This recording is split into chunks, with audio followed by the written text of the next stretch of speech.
Okay, this is the first video for speaker box builds, how I do it. This is going to be the tool one to tell you what kind of tools I've used and I've used in the past. I recently just started getting back into car audio, and I'm going to show each video separate from the tools to putting the box together, so you get a rough guesstimate what all you need to do, rather than trying to watch a 30-minute video that the guy just runs right through it. It's somewhat step by step, everything except for really cutting the wood. So basically, the tools you're going to need. You're going to need one of these nice line locks. This one got at Lowe's for 20 bucks. It's pretty nice straight edge. And what it does is you use these clamps to clamp it each edge, and it helps you run your skill saw right along, so it doesn't you don't get any crooked angles or anything. Never trust these lasers. This one here goes off to the right. They're just, everything's made in China anymore, so let's touch base on the kind of saw here. Got to get something with a decent power, especially if you're cutting 3/4 MDF. Don't get some Harbor Freight knockoff there, it's junk. Now, the blade matters. Alright, now I'm used a 40 tooth on this one, but a finer one would work too.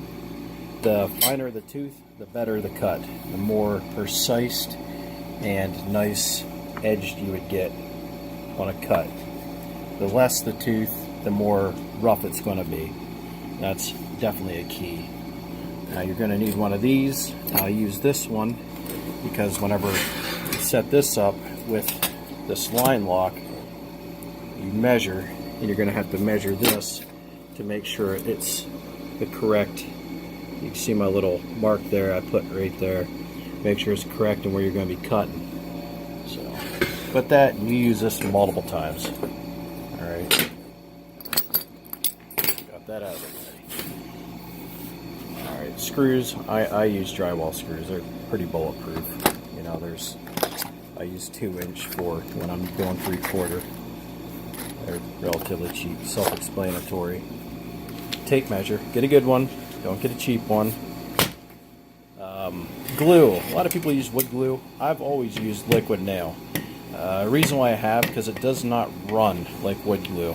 I'll watch a lot of people, they run a big bead of wood glue right down here. When they put it together, the wood glue just runs right down. It looks like ass. You know, you gotta do it properly, you know. I mean, it doesn't hurt performance, but perfections. So I use this. It's really strong, you know. It's not like you're dropping your sub boxes off of a building to see how strong they are. Alright, of course, drills. That's my old drill. This is another, you know, relatively newer drill. I got another DeWalt, but 2 drills is always nice. You only need 1. But of course, then your couple pieces here or there, wire cutters. Of course, one of these to clean it off. You can get a nice long straight edge like this one here, but I've been using this line lock here for a nice straight edge. Works out pretty good. So that's basically all the tools that you need to start building a box. Oh, I forgot, trusty old belt sander. And that I will show some experiments why I use a belt sander, and it works really good. Definitely the drill bits. These are the 2 ones I've been using here. Alright, that's for my first video. Short, sweet. You know what to get, you know. You can use wood glue. Wood glue works. That's just what I use. It's not any cheaper, it's not any more expensive. It's on what you prefer. So you can go either way with that. Of course, you need a pen. Just don't need a pineapple.